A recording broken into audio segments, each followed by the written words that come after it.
It is wonderful to welcome Mr. Rahul Bajaj, who is a totally blind young gentleman, originally from Nagpur. He grew up in Nagpur, and he did his degree in law. He got the Rhodes Scholarship, which took him to England for higher education in law. He's now back in India, and he's clerking with Justice D.Y. Chandrachud in the Delhi in the Supreme Court of India. So it is a great privilege for us to have him here with us today, and he will share with us uh, his story, his journey through his young days, his law, why he took up law, and then uh, the experience of getting the Rhodes Scholarship and his life in England, and then of course his journey thus far in the Supreme Court, and what his plans for the future are, if he would share. So. Rahul, it's a privilege, and the floor is yours now. Uh, Take it away for the next 40 odd minutes. Thank you very much, George, sir, for that very kind introduction. It is an honor to be here, and I'm very grateful to you for giving me this wonderful platform. I have tuned into some of your previous highway encounter talks, and therefore I'm particularly glad to be in such distinguished company. What I thought I would do in the course of this talk is, first of all, let me ask you if you're able to hear me very clearly before I get into the substantive talk. Is my voice coming through clearly? Yes, it is Rahul. Okay, wonderful. So I just wanted to, so before I get into, what I thought it might be helpful for me to do is to just briefly trace the arc of my life so far and some lessons that I have learned along the way about living with blindness and some emotional challenges that I have faced, as well as other kinds of challenges, and then share my own philosophy about living life with blindness to the extent that you can call it that, and leave you with some questions to reflect on and ponder, which we can pick up on after my talk is done. So I grew up in Nagpur as, so let me begin by before that saying that I have been blind since birth. I have a rare retinal eye condition called Leber's congenital amaurosis, which affects roughly 1 in 80,000 people. And therefore I have had less than 5% vision since birth. My visual acuity in the better eye is around 2.5 by 60 meters, so very limited vision. I grew up in Nagpur, and that's where I lived until I moved to Delhi after finishing law in 2017. Growing up, I was a fairly shy and introverted kid. I wasn't very outgoing or very assertive. I studied in a mainstream school here in Nagpur, but it was funded by the Blind Relief Association. So part of the reason why I studied in this school is because we thought that given that it had funding from the Blind Relief Association, it would be more favorably disposed to dealing with students with a disability. But as I grew up, I ended up becoming more assertive and sort of more empowered about how my disability could be dealt with. It wasn't something that happened on its own or that was inevitable, but it was a product of a lot of self-development and a lot of reflection on my part about how I wanted to, make sure that I was able to participate effectively in a whole host of normal activities, and therefore I had to assert myself along the way. I also should mention at this stage that while studying in a mainstream school had its advantages in the sense of being in the company of able-bodied students, pursuing the curriculum that they were pursuing, and in that sense, learning the skill set to live in an able-bodied world. Uh, the flip side to that was that I did not learn a lot of blindness specific skills growing up. For instance, I did not learn how to use the cane until 4 years ago.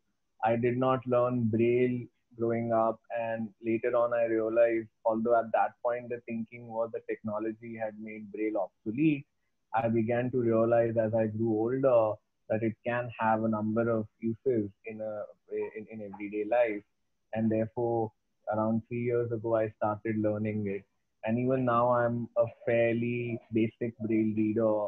I can read one page in about 4 to 5 minutes, which isn't fast at all, but my aim is by the end of next year to be able to learn it adequately, to use it in an everyday life context. Like for instance, if I have to read out something in court, a few paras from a judgment, and JAWS isn't good enough for that. So that's where I think Braille will be useful. Then the other thing that I did not learn initially was screen reading software, which I learned in 2006 when I was around 12 years old. I was taught by this assistive technology instructor here in Nagpur, who really, and that opened a whole new world for me, because I did not know back then that it was possible for me to use the internet, to use technology on an equal footing with my able-bodied counterparts. Even so, there was much that I did not know. The person who taught me also had limited understanding of JAWS and did not know how it could be used on the internet, etc. So my knowledge was quite limited, and it was in 2000. And so the other thing I should mention at this stage, the one consequence of growing up in Nagpur was that in addition to having a disability, I led a reasonably circumscribed life, which is to say that my exposure to the world at large was limited. And I did not have access to the know-how that my counterparts in larger metropolitan cities like Delhi, Mumbai, etc. had access to. Organizations like the XRCVC, NAB Delhi, things like that, they were just not there here. So one was left to fend for oneself pretty much. In 2012, when I finished my 12th grade, I went to Delhi and pursued a course at the AICB. I lived in Delhi for a month. That is when I learned how to use the cane more effectively. I also further enhanced my JAWS reading skills and JAWS skills at that point in time, which was a significant leap forward for me. And so that's kind of that was how my schooling experience was. Now, a few things that I came to realize at an early age, and that I have tried to that I've tried to remember as I've grown older, is that for me, given that I had this disability, academics for me became a way to salvage the situation. So I often felt that I needed to do extremely well in whatever life pursuits, whatever academic pursuits I was in whatever academic activities I was pursuing, because it seemed like the one way to make up for this fundamental deficiency that I had. It may sound a little unpleasant to put it like that, but that is how I viewed the situation then, and to an extent even now.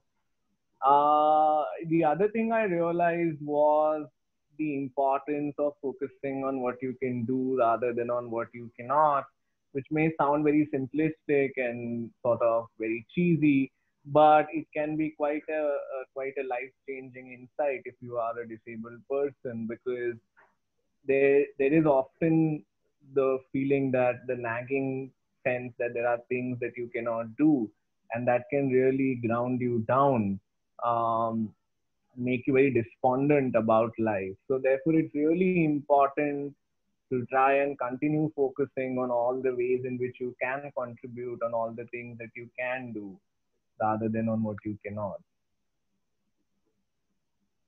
The other thing I should mention also is I have had a very supportive family, and therefore I've had access to a number of privileged.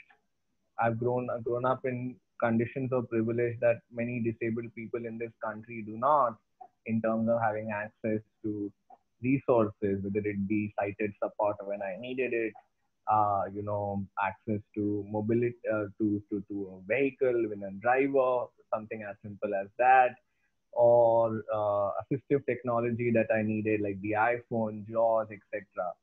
So in that sense, I have been able to live a life of reasonable privilege, and that has really been a key contributor to my limited success thus far.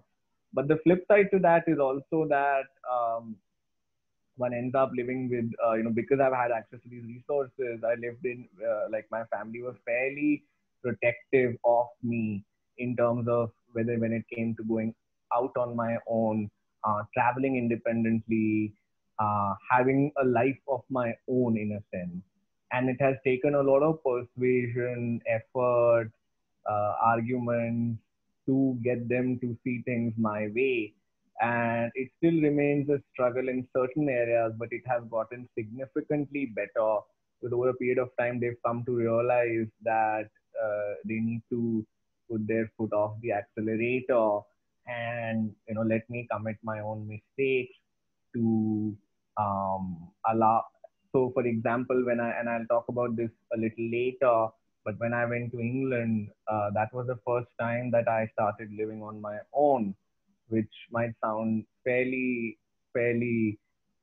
commonplace to a lot of people, but for me it wasn't. Uh, but anyway, so that's kind of been a double-edged sword in some ways. Um, then let me then talk a little bit about why I decided to study law and what kinds of challenges I encountered then. So the decision to study law got made for me in light of the fact that the fundamental skill set that is needed to succeed, or that is needed that one needs to really be drawn to the law, are skills that I have always prided myself on possessing: a penchant for language, for speaking, social studies, an interest in fundamental curiosity in how things work, all of which uh, you know combine to make the choice an easy one for me. One of the factors at the back of my mind, or even not just at the back of my mind, but one of the factors certainly was how accessible. Also, can you just keep saying? Can you just keep giving me a sign that you're still able to hear me? Yeah, we're able to hear you. Yes, yes, it might get cut off and I won't realize it. No, no. So yeah, yes. So one of the things, just a second. Uh, Something happened, Rahul. Your video went off and the audio dipped yeah, also. yeah. Now it must have come back. Sorry, I just got a phone call on the phone that I'm using for this. That is why. Okay. Anyway, so going back to what I was saying about why I decided to study law, so therefore it became a fairly obvious choice for me that the law was what I wanted to study. Um, but then the question really was of where I was going to do it. Now, by that point in time, a number of national, this was in 2012, a number of national law schools had come up, and one option was to go and study at one of those law schools. But then I took a decision, wrongly in hindsight, but it was a decision that I took then, to study in my hometown, because I just thought that I would have it would be a far more it would be an environment in which there was far greater chance of me succeeding, because I had access to resources, to family support, to the familiarity of growing up in this city, and that it would be far too significant a dislocation for me to move to a new city at that point in time. That was one factor. The other also was that the national law schools weren't and still aren't that disabled friendly. in terms of both the CLAT exam itself, but also once you get into the NLA to a national law school, how adequately they are able to make you participate in everyday law school activities. How easy it is for you to, relative to your cited counterparts, how easy it is for you to get jobs and other professional opportunities, things like that. So therefore, I was concerned that I might be relegated to the margins even if I got to a national law school, and therefore studying in my hometown seemed like the logical choice. But I realized soon after I started studying here that it wasn't a good decision because it really limited me in very significant ways. I didn't really have anything by way of what one might call college life, where you have access to like-minded peers, um, the joys and the ups and downs of participating in various college activities, making friends, all of that stuff. Of course, I studied very hard, and we all study from the same books, no matter where we are. So therefore, in that sense, I did not let that get me down academically, and perhaps I was better placed by the end of those 5 years than most people. I mean, I say this in all earnestness and humility, than who may have studied at the National Law School. But in terms of a holistic college experience, I had none. It was just not an environment which fostered that kind of thinking, learning, and development. But it was the choice I made, and it filled me up with a lot of frustration and sadness during these 5 years from 2012 to 17. I would sometimes go to college and realize that there was no class happening, and this would happen 70% of the time. And I would come back cursing myself for why I hadn't had the courage to really um, step out of my comfort zone and study in an environment which was more appropriate and commensurate with my skills. When I would see my peers equally intelligent uh, at the NLUs going for international moves, job opportunities, etc., I would wonder what was it that had resulted in me being left behind. But then, that kind of those emotions can only take you so far. And I realized that I had to find a way to gain traction, to make a name for myself, even though I was in very difficult circumstances. And one had to build one's own career brick by brick. You did not have access to internship opportunities that the law school provided. So one had to reach out to people on one's own, build contacts. And I am a first generation lawyer, please remember that. So therefore, I did not have a network to rely on or family contacts, etc. So I just applied to a lot of places, did internships, did the very best I could when I got there. Um, I also had access to, I also wrote papers for conferences and publications, blog posts, uh, attended, helped in organizing an international conference in Mumbai 2 3 years that students at Harvard, in collaboration with some Indian students, would organize. Did a lot of work on disability law and how the legal profession could be made accessible to the disabled. So I just reached out to people, and even though I did not have a great law school background, over a period of time, my skills and commitment were good enough to overshadow that, and therefore that's how I was able to get past that hurdle. Even when I used to go for these internships, given one's disability, one had to face a lot of challenge. So I did a lot of internships when I was in law school. I don't even remember how many now, but I interned in all kinds of places, law firms, litigators, judges. I did two internships, one for a Delhi High Court judge, one for the Supreme Court judge, um, legal policy think tanks. So everything in India that was on offer.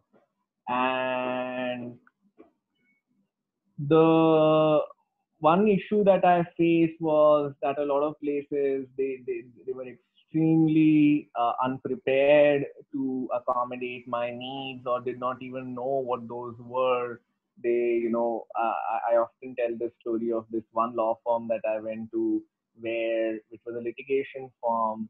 The partner at that firm said people with special skills are better off doing a corporate desk job rather than being litigators. So in that sense, tried to pigeonhole me into that career path, despite while not even thinking about what my skills were and how I might in fact be significantly better than many able-bodied counterparts who he had employed at that firm. But anyway, be that as it may, so then so that so therefore that exclusionary mindset was a significant obstacle that one had to encounter. And here I should tell you about my internship that I did at the Supreme Court for Justice Lalit in January 2017, and just to juxtapose that experience from some of the others I've just told you about. And there, while I interned for him, he went out of his way to make that a positive and meaningful experience for me.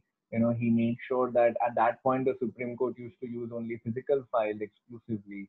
He wrote a letter to the registry asking them to scan a number of files for me every day so I would be able to access them. Allowed me to carry my laptop to court every day, which also wasn't the norm back then. Made sure I had the human support needed to get to the courtroom every day, and sort of really made it possible for me to have a and at the end of it also wrote a wrote a certificate of appreciation for me. So therefore, that just goes to show what a significant difference a positive and forward-looking mindset can make in this situation. When I got the road, when I applied for the road, he wrote a letter of recommendation for me also based on this internship experience.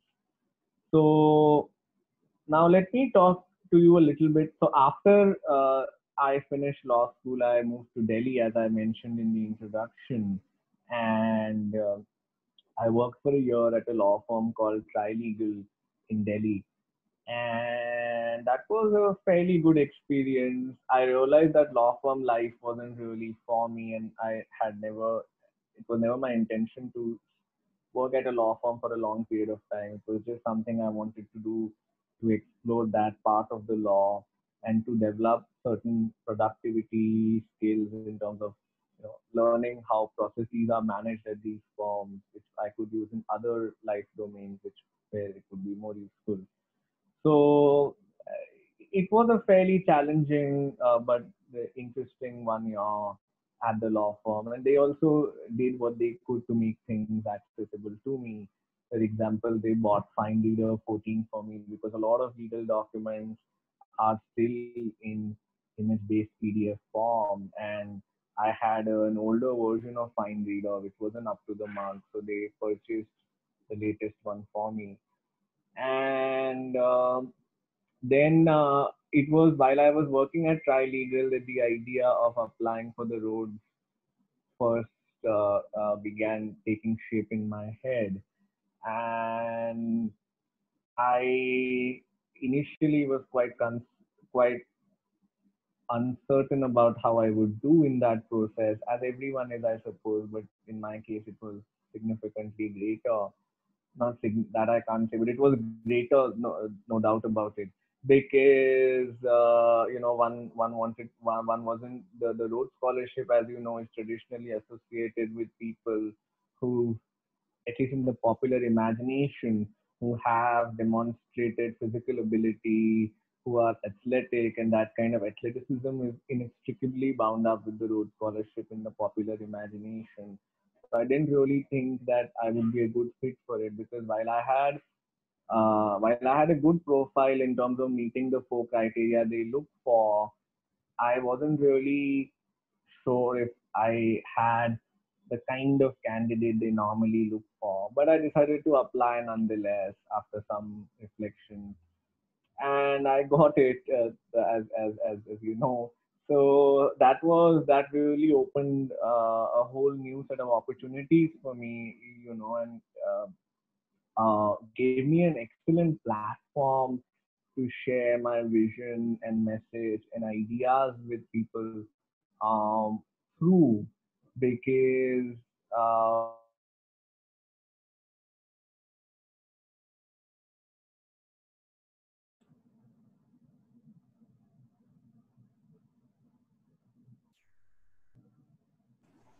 Rahul, we seem to have lost you, your audio at least.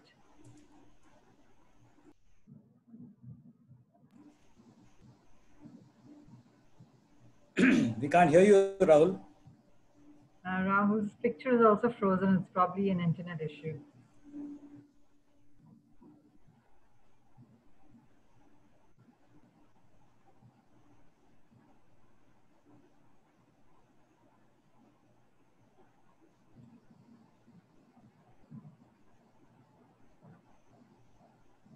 Yeah, we've lost him. I think he logged back in.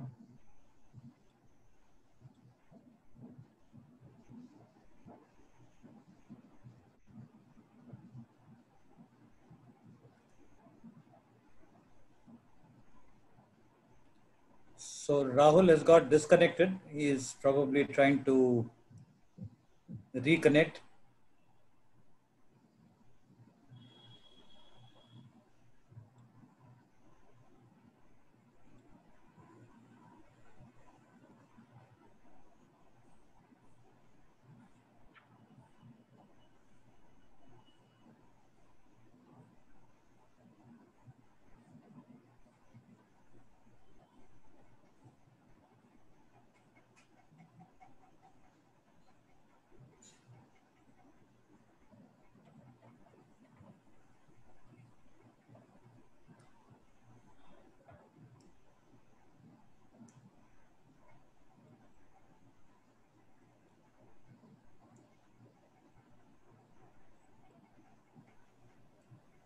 I wonder what's happened.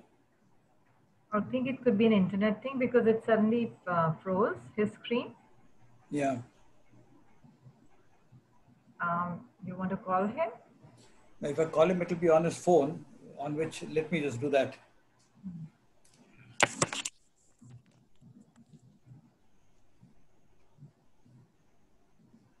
JAWS Home Use Edition, Zoom meeting, Windows 10, desktop, folder view list view, Google, YouTube Music Home, recycle bin, G, Google Chrome, enter.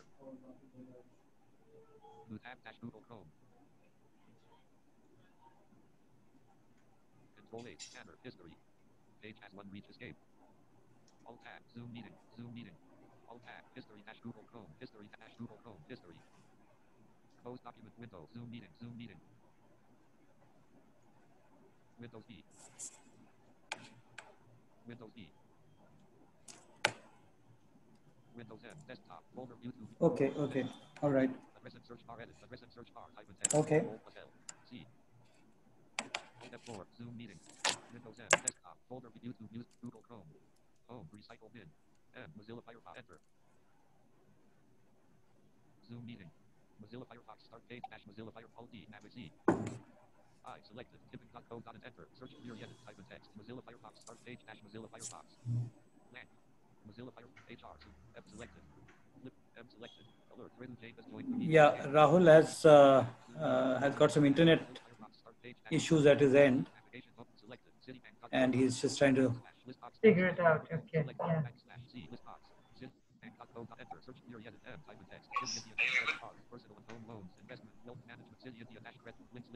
just say something, Rahul. No, not yet. Is Rahul muted or is he? What ID is he using? Because I have to check. What's the ID you're using? The same ID, is it?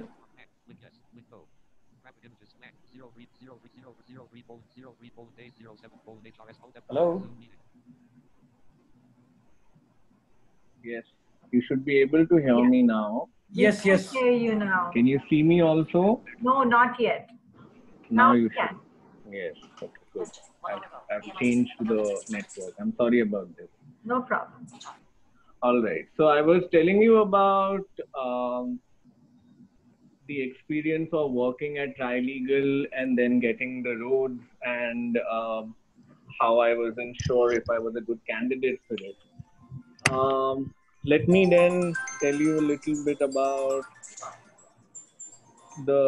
how my experience was of living in England. So, I told you some time ago that this was the first time that I was going to live abroad. And for my family, it was a significant leap forward to imagine me kind of living all on my own. And like I've said, it took a lot of convincing for me to really get them to, be comfortable with me living alone in Oxford. But over a period of time, they came around. My mother initially stayed with me for 6 weeks when I went there, so that I could get settled. But then we knew that there was adequate support in place, both academically and non-academically. I was really fortunate in that I was on the road so that I could get non-academic support also. Otherwise, the university doesn't provide support in terms of everyday life activities. Like, for instance, if you want to go for a talk or if you need help with um, making sure that everything is well organized, if you need a pair of eyes just to stay organized from time to time, that kind of thing, it's difficult to get academic support for. But because I had the roads, I could get the funding to really get that form of assistance. Then, just let me talk a little bit about the differences between living in India versus the West as a person uh, with a disability. So, I guess the important thing there that I should point out is that I realized that, you know, in the West, you do have in the university environment, for example, a specific disability service, people who are well trained to provide you academic support, whether it be note taking, making sure that you are able to get adequate support to write your exams on the computer, uh, having professors be comfortable with you recording your lectures. Those kinds of things you get good support for. But where it is a little lacking, as I said, is on the non-academic front, because a lot of disabled students in the West are brought up to be more independent than we are in India, in my opinion, and therefore that's a shortcoming in my own skill set that I realized and had to really step up to be able to compensate for. Uh, but also I realized that there was a lot of and of course, I'm generalizing and I don't want to extrapolate too much based on these 1.5 years of experience.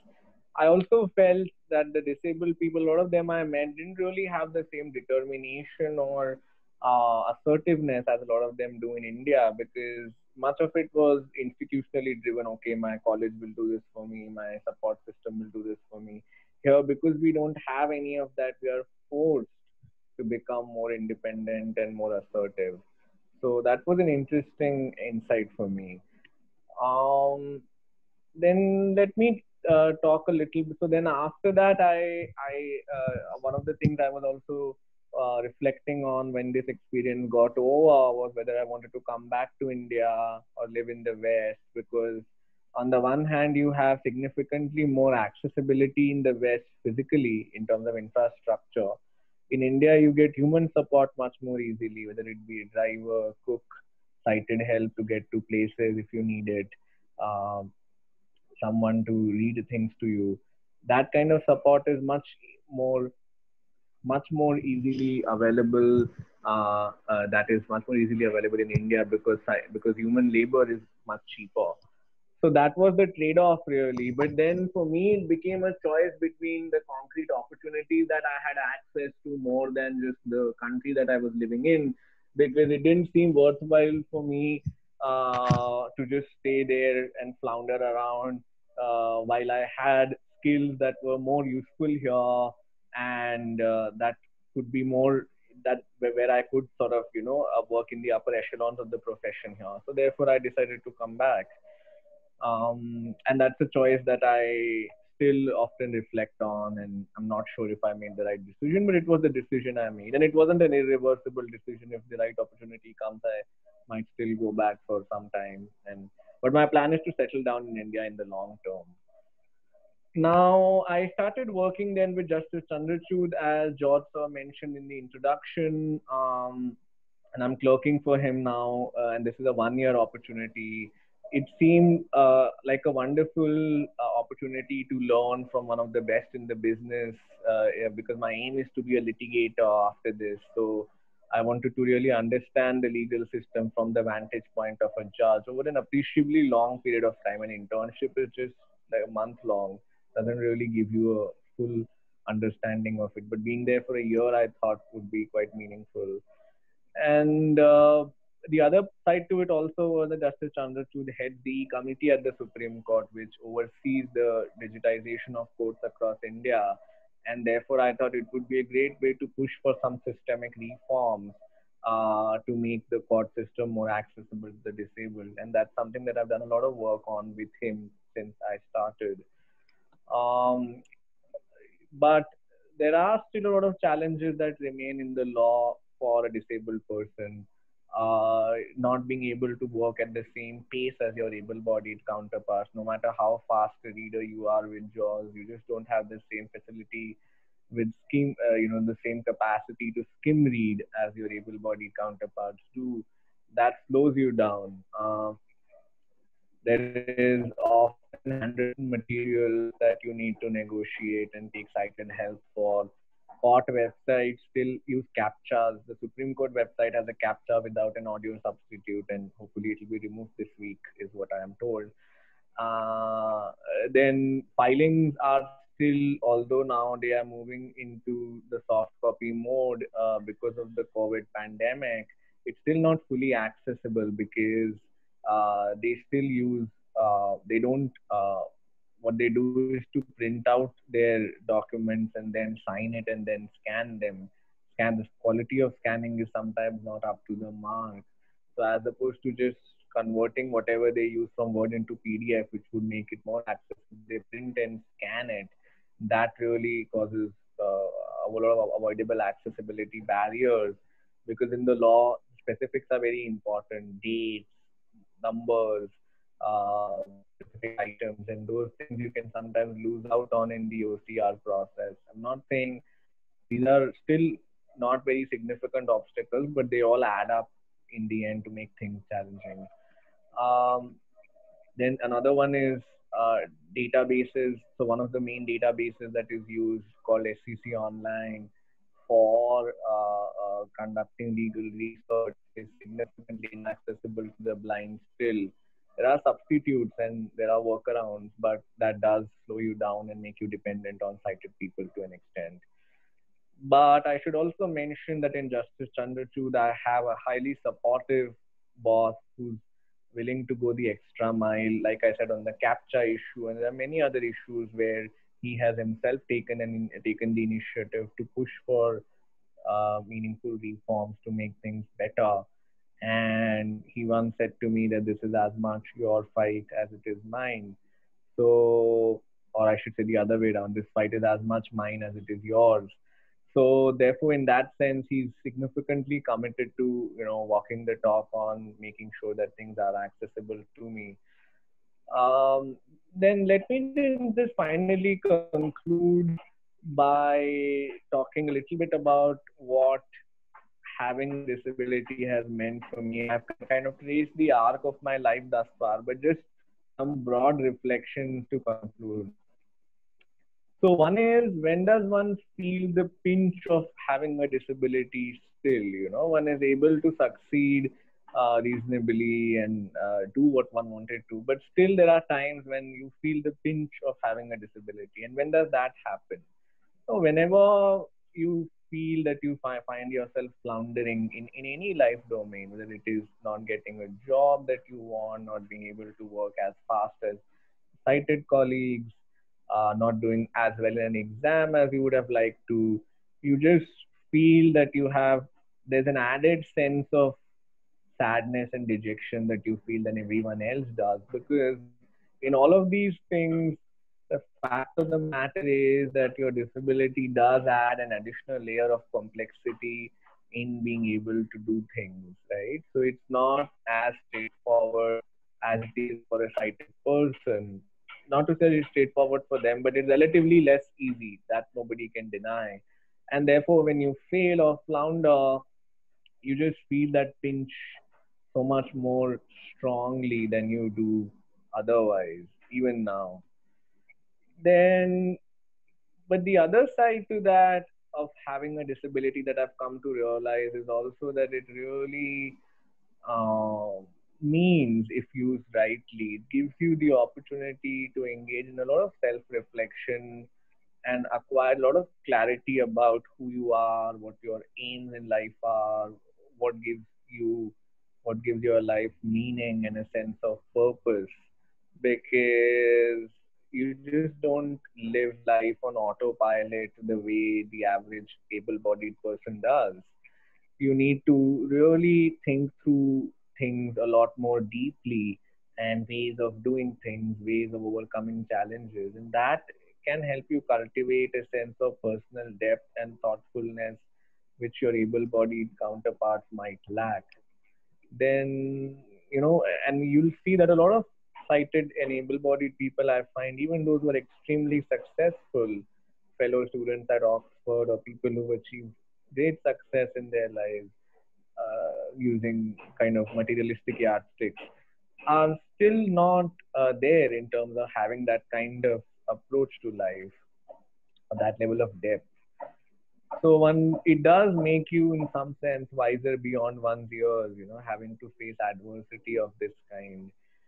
And the other thing that I have also been thinking recently, especially in the last couple of years, more than ever before, is the linkage that one's disability has with one's overall state of mental well-being. Because we often don't talk about that, especially in India, but the mental health impact that having to live with a disability all your life has is quite significant. Coming to peace and learning to be at peace with whatever it is that you cannot do is not easy. And therefore, how does it affect you? How does it affect your sense of personhood and your confidence about yourself and how you look at the world? Quite an important thing for us to reflect on. And just two final things I'll say. One is about how it does, like I said, mean that you have to cultivate a distinct thought process of being in the world, right? Develop new pathways of doing things, approaches, workaround solutions, which many able-bodied people do not have. The second is that while you can't let your disability be your defining attribute, you also can't wish away its impact.